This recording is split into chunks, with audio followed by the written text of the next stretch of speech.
वालेकुम अस्सलाम। आ गया मेरा बच्चा? हाँ जी। आ जाओ।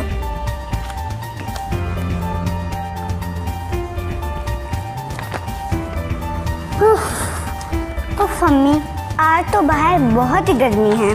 ये ले, टेस्ट का रिजल्ट आ गया। देखिए तो हमारी बच्ची ने क्या किया है। सोशल स्टडीज़ में 82 मार्क्स, वेरी गुड। उर्दू में 78 मार्क्स, गुड हो गया। अरे वाह, मैथ में 92, हमारी बेटी तो बड़ी होशियार है। अरे ये क्या, आपने सवाल क्यों छोड़ा बेटा? मम्मा, वो एक सवाल था कि मजमून लिखना है माय ड्रीम, और वो भी इंग्लिश में। आप तो इंग्लिश स्कूल में ही पढ़ती हो ना, तो फिर आपको क्या प्रॉब्लम थी? मम्मा, वैसे एक बात है, मुझे तो कभी भी ख्वाब इंग्लिश में नहीं आया।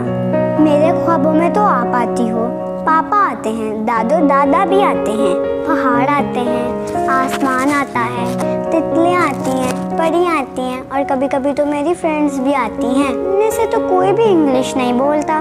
मम्मा, एक बात पूछूं? जी पूछो बेटा। ज़रा अच्छी तरह याद करके बताएं, कभी भी आपने इंग्लिश में ख्वाब देखा है? शायद नहीं बेटा, ये सच है कि मुझे कभी इंग्लिश में ख्वाब नहीं आया। मम्मा, एक बात कहूँ, इंसान को उसके ख्वाब हमेशा उसकी अपनी ज़ुबान में ही आते हैं, और इंसान हमेशा अपनी ज़ुबान में ही सोचता है।